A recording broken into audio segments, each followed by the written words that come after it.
Hello friends, welcome to all of you in your YouTube channel target with Anuradha. मैं हूं अनुराधा और आज मैं आप सभी के लिए लाई हूं 11th क्लास की एनसीईआरटी की ज्योग्राफी की पाठ्य पुस्तक भौतिक भूगोल के मूल सिद्धांत। इसमें आज हम लोग जो है 6th चैप्टर भू आकृतिक प्रक्रियाएं इसको देखेंगे।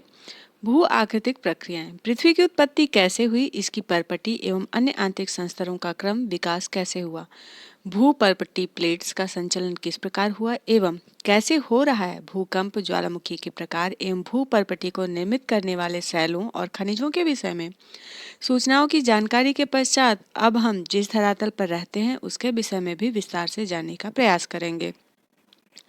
हम इस प्रश्न के साथ यहाँ प्रारंभ करते हैं, धरातल असमतल क्यों है? सर्वप्रथम भूपर्पटी गयात्मक है। आप अच्छी तरह जानते हैं कि यह क्षैतिज तथा ऊर्ध्वाधर दिशाओं में संचलित होती रहती है। निश्चित तौर पर यह भूतकाल में वर्तमान गति की अपेक्षा थोड़ी तीव्रता संचलित होती है। भूपर्पटी का निर्माण करने वाले पृथ्वी के भीतर सक्रिय आंतरिक बलों में पाया जाने वाला अंतर ही पृथ्वी के बाह्य सतह में अंतर के लिए उत्तरदायी है। मूलतः धरातल सूर्य से प्राप्त ऊर्जा द्वारा प्रेरित बाह्य बलों में अनवरत प्रभावित होता रहता है। निश्चित रूप से आंतरिक बल अभी भी सक्रिय है, यद्यपि उनकी तीव्रता में अंतर है। इसका तात्पर्य है कि धरातल पृथ्वी मंडल के अंतर्गत उत्पन्न हुए बाह्य बलों एवं पृथ्वी के अंदर उद्भूत आंतरिक बलों से अनवरत प्रभावित होता है तथा यह सर्वदा परिवर्तनशील है। बाह्य बलों को बहिर्जनिक एक्सोजेनिक तथा आंतरिक बलों को अंतर्जनित या एंडोजेनिक बल कहते हैं।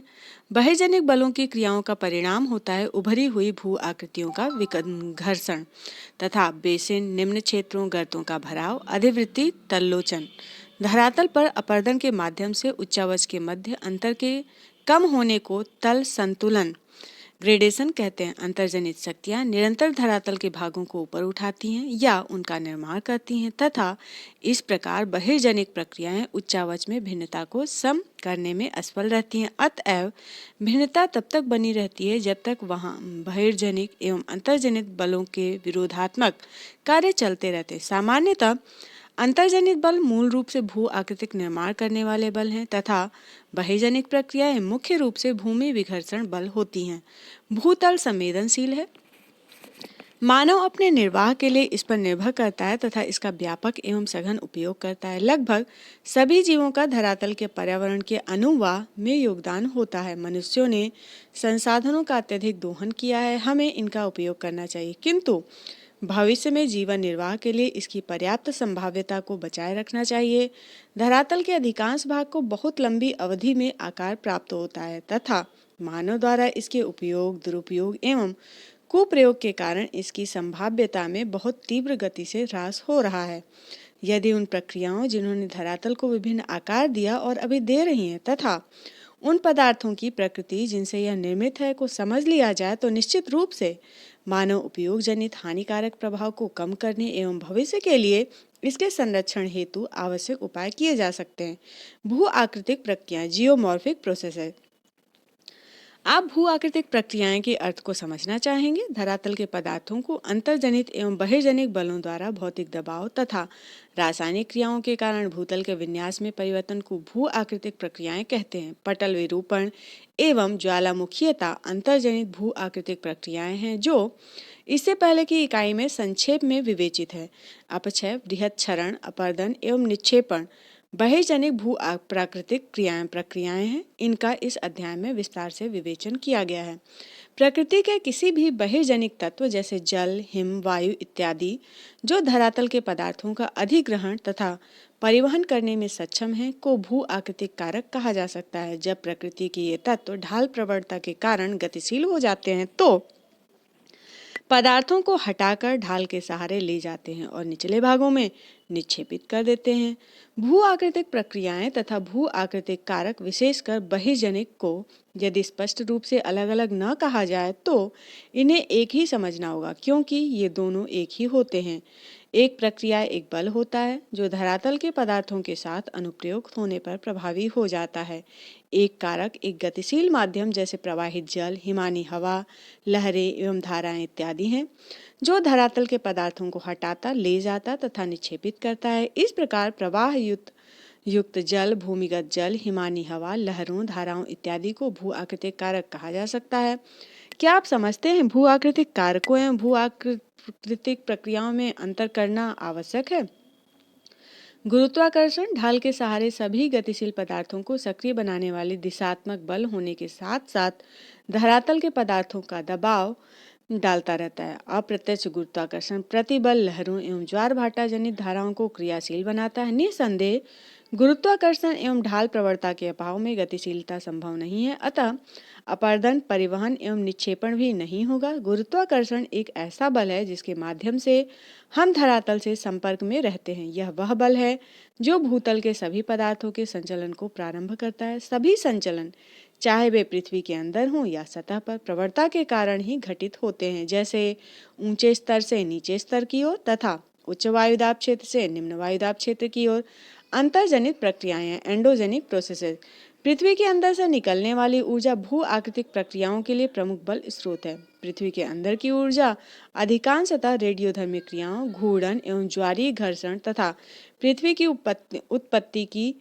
उत्पत्ति से जुड़ी ऊष्मा द्वारा उत्पन्न होती है। भूतापीय प्रवणता एवं अंदर से निकले ऊष्मा प्रवाह से प्राप्त ऊर्जा पटल विरूपण एवं ज्वालामुखीयता को प्रेरित करती है। भूतापीय प्रवणता एवं अंदर के ऊष्मा प्रवाह, भूपर्पटी की मोटाई एवं दृढ़ता में अंतर के कारण अंतर्जनित बलों के कार्य समान नहीं होते हैं, अतः विवर्तनिक द्वारा नियंत्रित मूल भूपर्पटी की सतह असमतल होती है। पटल विरूपण सभी प्रक्रियाएं जो भूपर्पटी को संचलित, उत्थापित तथा निर्मित करती हैं, पटल विरूपण के अंतर्गत आती हैं।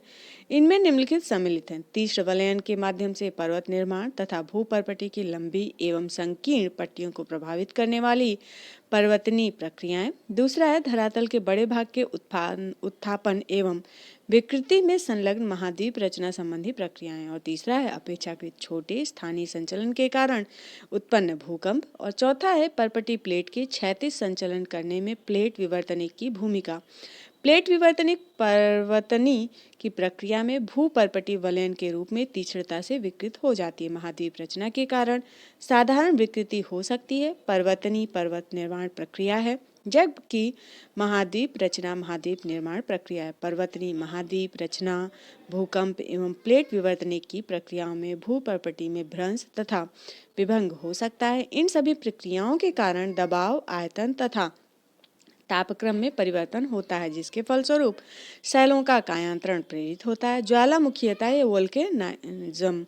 ज्वालामुखीयता के अंतर्गत पिघली हुई शैलों या लावा का भूतल की ओर संचलन एवं अनेक आंतरिक तथा बाह्य ज्वालामुखी स्वरूपों का निर्माण सम्मिलित होता है। इस पुस्तक के द्वितीय इकाई के ज्वालामुखी शीर्षक एवं पिछले अध्याय के आग्नेय शैलें शीर्षक के अंतर्गत ज्वालामुखीयता के बहुत से पक्षों का विस्तृत विवरण दिया जा चुका है।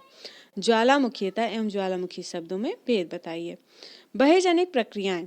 बहिर्जनिक प्रक्रियाएं अपनी ऊर्जा सूर्य द्वारा निर्धारित वायुमंडलीय ऊर्जा एवं अंतर्जनित शक्तियों से नियंत्रित विवर्तनिक कारकों से उत्पन्न प्रवणता से प्राप्त होती हैं। आप क्यों सोचते हैं कि ढाल या प्रवणता बहिर्जनिक बलों से नियंत्रित विवर्तनिक कारकों द्वारा निर्मित होते हैं? गुरुत्वाकर्षण बल ढाल युक्त सतह वाले धरातल पर कार्यरत रहता है तथा ढाल की दिशा में पदार्थ को संचालित करता है। प्रति इकाई क्षेत्र पर अनुप्रयुक्त बल को प्रतिबल कहते हैं। ठोस पदार्थ में प्रतिबल धक्का या खिंचाव से उत्पन्न होता है, इससे विकृति प्रेरित होती है। धरातल के पदार्थों के सहारे सक्रिय बल अपरूपण प्रतिबल होते हैं।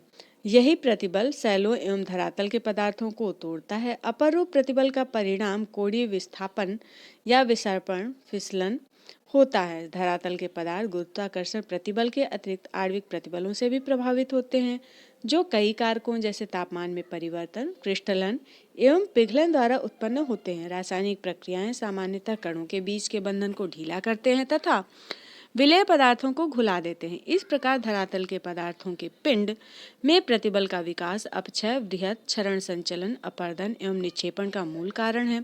चूंकि धरातल पर विभिन्न प्रकार के जलवायु प्रदेश मिलते हैं, इसलिए बहिर्जनिक भू आकृतिक प्रक्रियाएं भी एक प्रदेश से दूसरे प्रदेश में भिन्न होती हैं।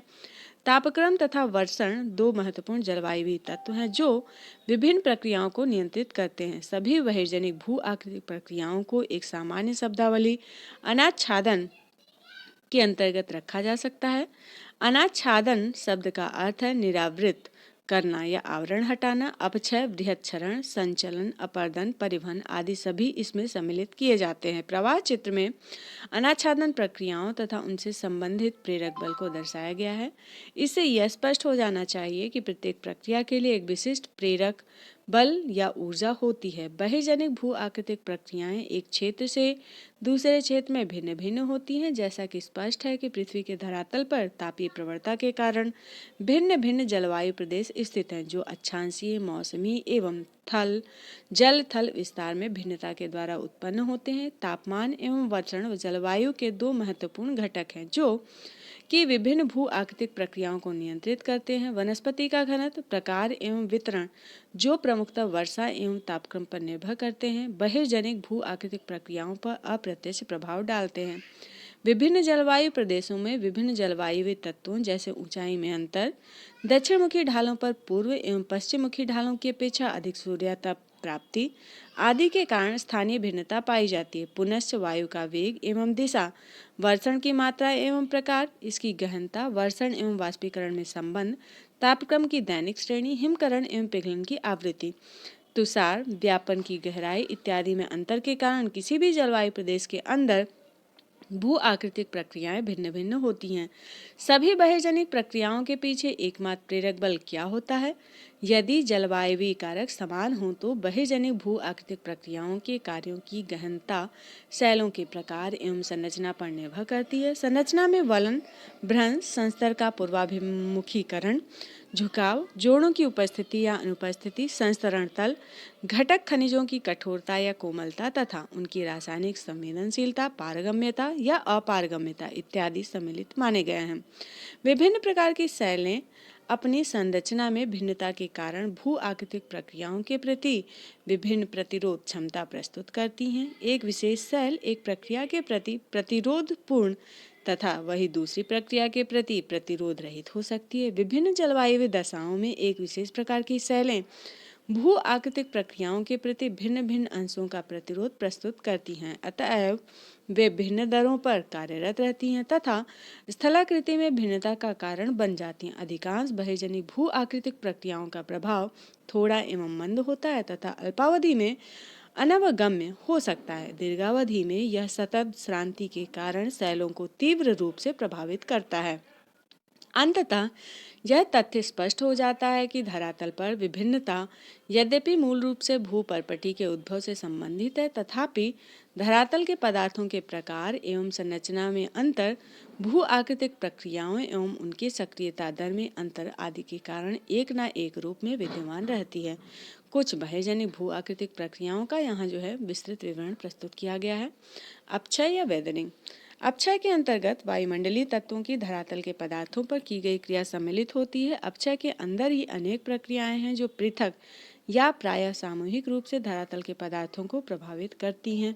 अपक्षय को मौसम एवं जलवायु के कार्यों के माध्यम से शैलों के यांत्रिक विखंडन एवं रासायनिक वियोजन या अपघटन डिकम्पोजिशन के रूप में परिभाषित किया जा सकता है। चूंकि अपक्षय में पदार्थों का बहुत थोड़ा या नगण्य संचलन होता है, यह एक स्वस्थानीय या इन सिटू या तदस्थन ऑन साइट प्रक्रिया है। क्या अपक्षय के कारण कभी कभी होने वाली यह धीमी गति परिवहन का पर्याय है? यदि नहीं तो क्यों?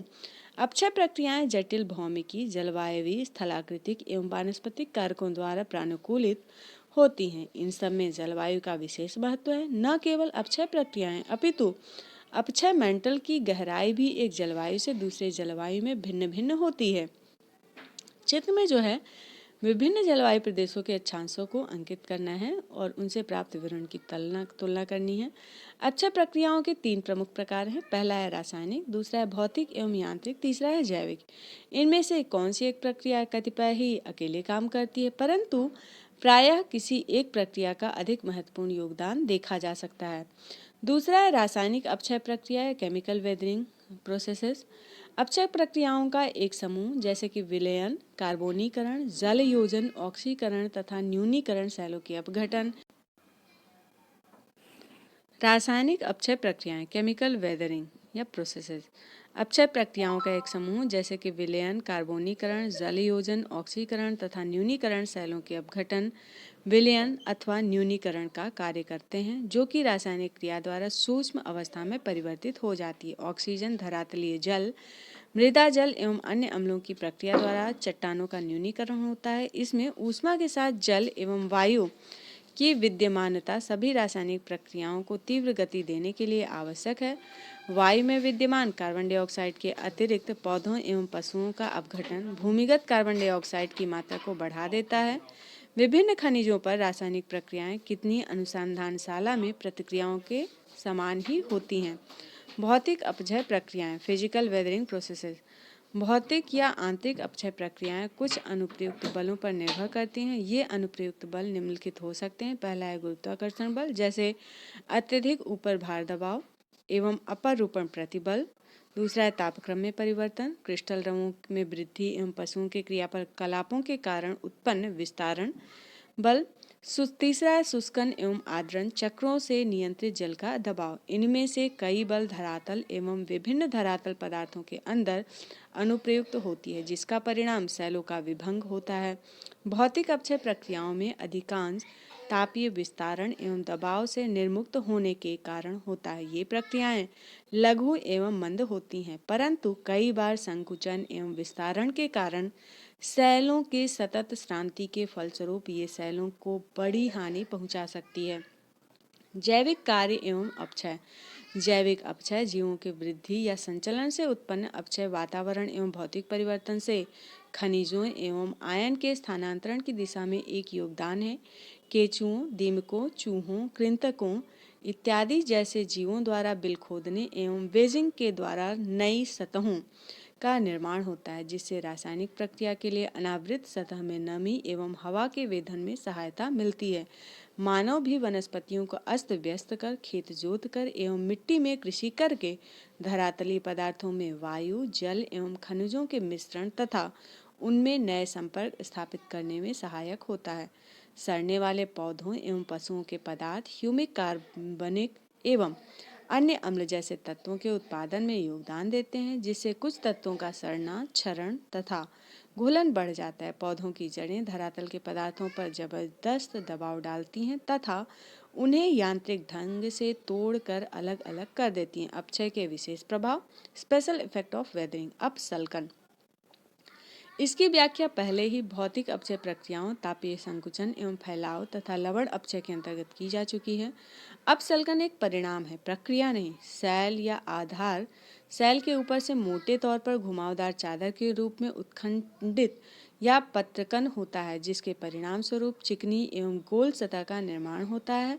अपसल्कन आभारितकरण, अनफोल्डिंग एवं तापक्रम परिवर्तन द्वारा प्रेरित फैलाव एवं संकुचन के कारण भी होता है। अपसल्कित गुंबद एवं टार्स क्रमशः आभारितकरण एवं तापीय संकुचन से उत्पन्न होते हैं। अपक्षय का महत्व, सिग्निफिकेंस ऑफ वेदरिंग। अपक्षय प्रक्रियाएं सेलों को छोटे छोटे टुकड़ों में तोड़ने तथा न केवल आवरण प्रस्तर एवं मृदा निर्माण के लिए मार्ग प्रशस्त करते हैं, अपितु अपर्दन एवं बृहत संचलन के लिए भी उत्तरदायी होते हैं। जैव मात्रा एवं जैव विविधता प्रमुखतः वनों की देन है तथा वन अपक्षयी प्रावार वेदरिंग मेंटल की गहराई पर निर्भर करता है। यदि सेलों का अपक्षय न हो तो अपर्दन का कोई महत्व नहीं होता। इसका अर्थ है कि अपक्षय बृहत क्षरण, अपर्दन उच्चावच के लघुकरण में सहायक होता है एवं स्थलाकृतियां अपर्दन का परिणाम है। सेलों का अपक्षय एवं निक्षेपण राष्ट्रीय अर्थव्यवस्था के लिए अति महत्वपूर्ण है, क्योंकि मूल्यवान खनिजों जैसे लोहा, मैंगनीज, एल्युमिनियम, तांबा के अयस्क के समृद्धिकरण एवं संकेंद्रण में यह सहायक होता है। अपक्षय मृदा निर्माण की एक महत्वपूर्ण प्रक्रिया है। ये एक चित्र है जिसमें कि भारत नेपाल सीमा, उत्तर प्रदेश में शारदा नदी के निकट शिवालिक हिमालय की श्रृंखलाओं में भूस्खलन का स्कार दिखाया गया है। यहाँ पे जब सेलों का अपक्षय होता है तो कुछ पदार्थ भूमिगत जल द्वारा रासायनिक तथा भौतिक निक्षालन के माध्यम से स्थानांतरित हो जाते हैं तथा शेष बहुमूल्य पदार्थों का संकेंद्रण हो जाता है। इस प्रकार के अपक्षय के हुए बिना बहुमूल्य पदार्थों का संकेंद्रण अपर्याप्त होगा तथा आर्थिक दृष्टि से उनका दोहन, प्रक्रमण एवं शोधन के लिए अब व्यवहार्य नहीं होगा। इसी को समृद्धिकरण कहते हैं। बृहत संचलन या मास मूवमेंट। बृहत संचलन के अंतर्गत वे सभी संचलन आते हैं जिनमें सेलों का बृहद मलबा गुरुत्वाकर्षण के सीधे प्रभाव के कारण ढाल के अनुरूप स्थानांतरित होता है। इसका तात्पर्य है कि वायु, जल, हिम ही अपने साथ एक स्थान से दूसरे स्थान तक मलबा नहीं ढोते, अपितु मलबा भी अपने साथ वायु, जल या हिम ले जाते हैं। बृहद मलबे की संचलन गति मंद से तीव्र हो सकती है, जिसके फलस्वरूप पदार्थों के छिछले से गहरे स्तंभ प्रभावित होते हैं, जिसके अंतर्गत विसर्पण, बहाव, स्खलन एवं पतन सम्मिलित होते हैं। गुरुत्वाकर्षण बल आधार शैलों एवं अपक्षय से पैदा सभी पदार्थों पर अपना प्रभाव डालता है। यद्यपि बृहद संचलन के लिए अपक्षय अनिवार्य नहीं है, परंतु इसे बढ़ावा देता है। बृहद संचलन अपक्षयित ढालों पर अनपक्षयित पदार्थों की अपेक्षा बहुत अधिक सक्रिय रहता है। बृहद संचलन में गुरुत्वाकर्षण शक्ति सहायक होती है या कोई भी भू आकृतिक कारक जैसे प्रवाहित जल, हिमानी वायु, लहरें या धाराएं बृहद संचलन की प्रक्रिया में सीधे रूप से सम्मिलित नहीं होते। इसका अर्थ है कि बृहद संचलन अपर्दन के अंदर नहीं आता। यद्यपि पदार्थों का संचलन एक स्थान से दूसरे स्थान को होता रहता है। ढाल पर पदार्थ बाधक बलों के प्रति अपना प्रतिरोध प्रस्तुत करते हैं एवं तभी असफल होते हैं जब बल पदार्थों के अपरूपण प्रतिरोध से महानतर होते हैं। असंग कमजोर, असंबद्ध कमजोर पदार्थ, छिछले संस्तर वाली शैलें, भ्रंश तीव्रता से झुके हुए संस्तर, खड़े भृगु या तीव्र ढाल, पर्याप्त वर्षा, मूसलाधार वर्षा तथा वनस्पति का अभाव बृहद संचलन में सहायक होते हैं। बृहद संचलन की सक्रियता के कई कारक होते हैं। वे इस प्रकार हैं। पहला, प्राकृतिक एवं कृत्रिम साधनों द्वारा ऊपर के पदार्थों के टिकने के आधार पर हटाना। दूसरा है ढालों की प्रवणता एवं ऊंचाई में वृद्धि। तीसरा है पदार्थों के प्राकृतिक अथवा कृत्रिम भराव के कारण उत्पन्न अतिभार। चौथा, अत्यधिक वर्षा, संतृप्ति एवं ढाल के पदार्थों के स्नेहक द्वारा उत्पन्न अतिभार। पांचवा है मूल ढाल की सतह पर से पदार्थ या भार का हटना। छठवां है भूकंप आना। सातवां है विस्फोट या मशीनों का कंपन। आठवां है अत्यधिक प्राकृतिक रिसाव। नौवां है झीलों, जलाशयों एवं नदियों से भारी मात्रा में जल निष्कासन एवं परिणाम स्वरूप ढालों एवं नदी तटों के नीचे से जल का मंद गति से बहना। और 10वां है प्राकृतिक वनस्पति का अंधाधुंध विनाश। संचलन के निम्न 3 रूप होते हैं। पहला है अनुप्रस्थ विस्थापन, तुषार वृद्धि या अन्य कारणों से मृदा का अनुप्रस्थ विस्थापन। दूसरा है प्रवाह और तीसरा है स्खलन, भूस्खलन या लैंडस्लाइड्स। भूस्खलन अपेक्षाकृत तीव्र एवं अवगम्य संचलन है। इसमें स्खलित होने वाले पदार्थ अपेक्षाकृत शुष्क होते हैं। असंलग्न बृहद का आकार एवं आकृति शैल में अनिरंतरता की प्रकृति, क्षरण का अंश तथा ढाल की ज्यामिति पर निर्भर करते हैं। इस वर्ग के पदार्थों के संचलन के प्रकार के आधार पर वर्ग में कई प्रकार के स्खलन पहचाने जा सकते हैं। ढाल जिस पर संचलन होता है के संदर्भ में पश्च आवर्तन के साथ शैल मलबा की एक या कई इकाइयों के फसलन को अवसर्पण कहते हैं। पृथ्वी के पिंड के पश्च आवर्तन के बिना मलबा का तीव्र लोटन या स्खलन मलबा स्खलन कहलाता है। मलबा स्खलन में खड़े या प्रलंबित फलक से मिट्टी मलबा का प्रायः स्वतंत्र पतन होता है। संस्तर जोड़ या भ्रंश के नीचे पृथक शैल बृहद के स्खलन को शैल स्खलन कहते हैं। तीव्र ढालों पर शैल स्खलन बहुत तीव्र एवं विध्वंसक होता है। चित्र में जो है तीव्र ढाल पर भूस्खलन को की खरोंच दर्शाता है। तीव्र नति संस्तरण तल जैसे अनिरंतरताओं के सहारे स्खलन एक समतलीय पात के रूप में घटित होता है। किसी तीव्र ढाल के सहारे शैल खंडों का ढाल से दूरी रखते हुए स्वतंत्र रूप से गिरना शैल पतन कहलाता है। शैल पतन शैलों के फलक से उथले संस्तर से होता है, जो इसे शैल स्खलन से अलग करता है। बृहद क्षरण एवं बृहद संचलन में से आपके अनुसार कौन सी शब्दावली अधिक उपयुक्त है और क्यों? क्यों मृदा सर्पण को तीव्र प्रवाह संचलन के अंतर्गत सम्मिलित किया जा सकता है? ऐसा क्यों हो सकता है या क्यों नहीं? हमारे देश में मलबा अवधाव एवं मूस्खलन हिमालय में प्रायः घटित होते हैं। इसके अनेक कारण हैं। पहला, हिमालय विवर्तन दृष्टिकोण से सक्रिय है। यह अधिकांशतः परतदार शैलों एवं असंगठित एवं अर्धसंगठित पदार्थों से बना है। इसकी ढाल मध्यम न होकर तीव्र है। हिमालय की तुलना में तमिलनाडु, कर्नाटक एवं केरल की सीमा बनाता हुआ नीलगिरी एवं पश्चिमी तट के किनारे पश्चिमी घाट अपेक्षाकृत विवर्तनिक दृष्टि से अधिक स्थायी हैं।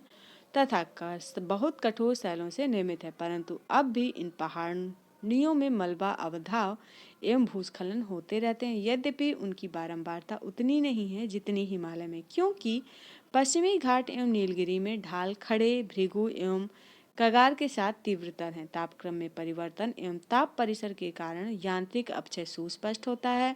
वहाँ लघु अवधि में अधिक वर्षा होती है, अतः इन स्थानों में भूस्खलन एवं मलबा अवधाव के साथ प्रायः सीधे सैल पतन होता है। अपर्दन एवं निक्षेपण।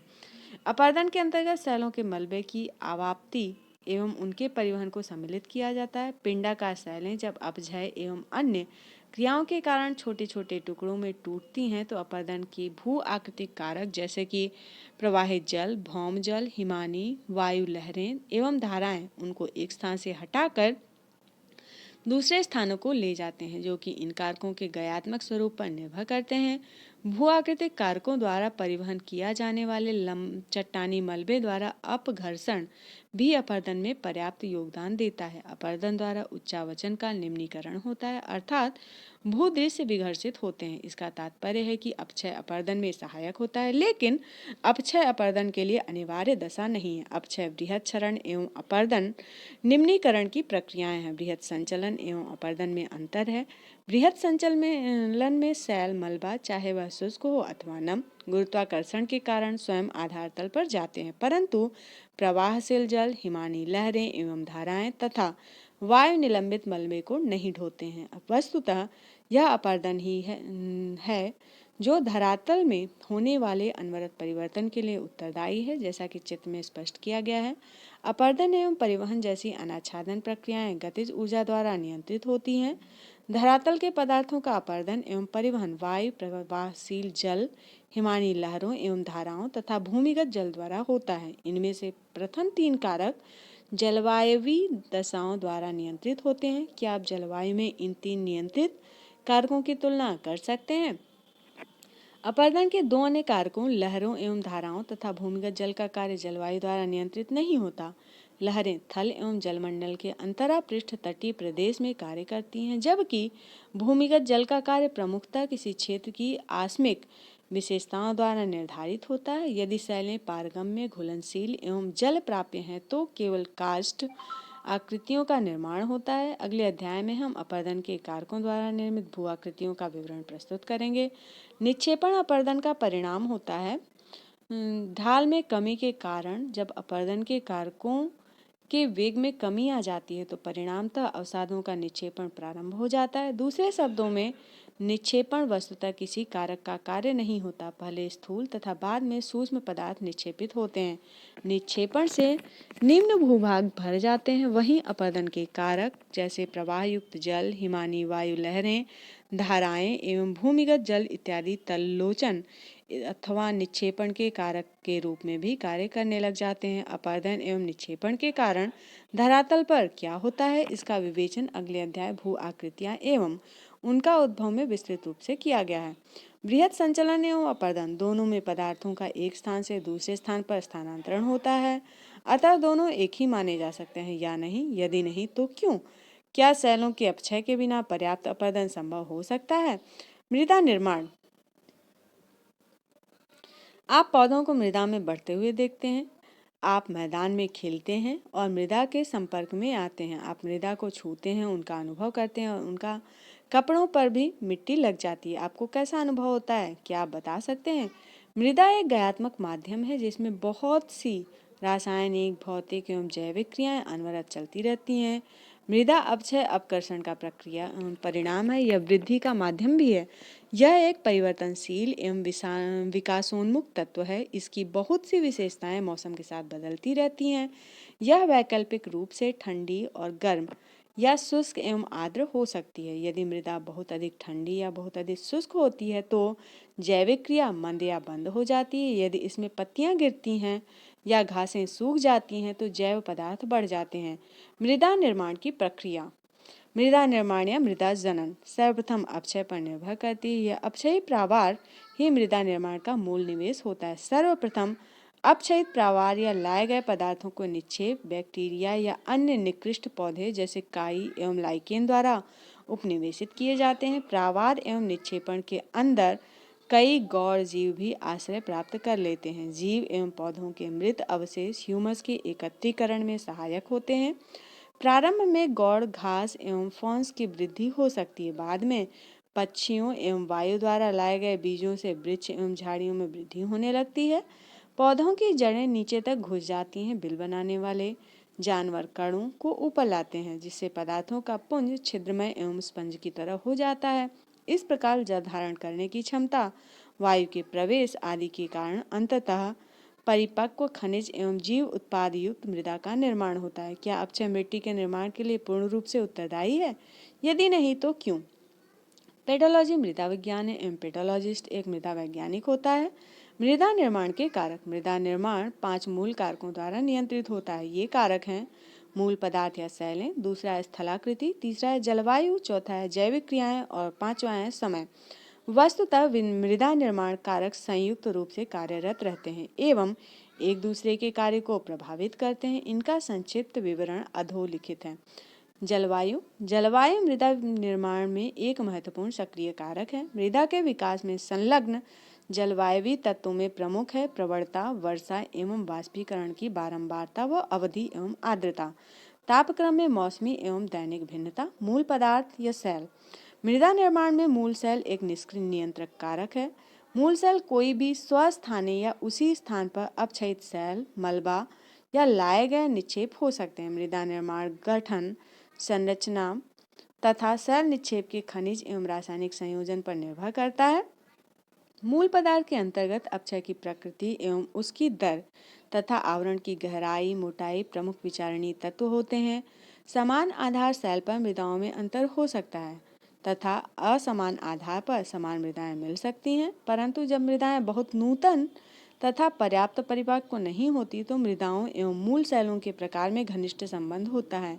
कुछ चूना क्षेत्रों में भी जहां अपक्षय प्रक्रियाएं विशिष्ट एवं विचित्र होती हैं, मिट्टियां मूल सेल से स्पष्ट संबंध दर्शाती हैं। स्थलाकृतीय उच्चावच ट्रोफोग्राफी। मूल सेल की भांति स्थलाकृति भी एक दूसरा निष्क्रिय नियंत्रक कारक है। स्थलाकृति मूल पदार्थ के आच्छादन अथवा अनावृत होने को सूर्य की किरणों के संबंध में प्रभावित करती हैं तथा स्थलाकृति धरातलीय एवं उपसतही अप्रवाह की प्रक्रिया को मूल पदार्थ के संबंध में भी प्रभावित करती हैं।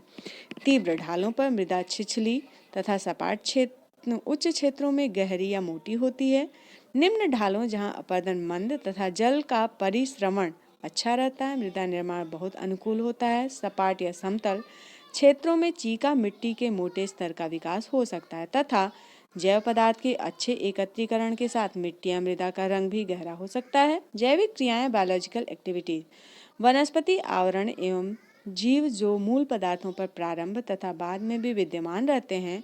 मृदा में जैव पदार्थ, नमी धारण की क्षमता तथा नाइट्रोजन इत्यादि जोड़ने में सहायक होते हैं। मृत पौधे मृदा को सूक्ष्म विभाजित जैव पदार्थ ह्यूमस प्रदान करते हैं। कुछ जैविक अम्ल जो ह्यूमस बनने की अवधि में निर्मित होते हैं, मृदा के मूल पदार्थों के खनिजों के विनियोजन में सहायता करते हैं। बैक्टीरियल कार्य की गहनता ठंडी एवं गर्म जलवायु की मिट्टियों में अंतर को दर्शाती है। ठंडी जलवायु में ह्यूमस एकत्रित हो जाता है क्योंकि यहाँ बैक्टीरियल वृद्धि धीमी होती है। उप आर्कटिक एवं टुंड्रा जलवायु में निम्न बैक्टीरियल क्रियाओं के कारण अवियोजित जैविक पदार्थों के साथ पीट के संस्तर विकसित हो जाते हैं। आर्द्र, उष्ण एवं भूमध्य रेखीय जलवायु में बैक्टीरियल वृद्धि एवं क्रियाएं सघन होती हैं तथा मृत वनस्पति शीघ्रता से आक्सीकृत हो जाती है, जिससे मृदा में ह्यूमस की मात्रा बहुत कम रह जाती है। बैक्टीरिया एवं मृदा के जीव हम हवा से गैसीय नाइट्रोजन प्राप्त कर उसे रासायनिक रूप से परिवर्तित कर देते हैं, जिसका पौधों द्वारा उपयोग किया जा सकता है। इस प्रक्रिया को नाइट्रोजन निर्धारण कहते हैं।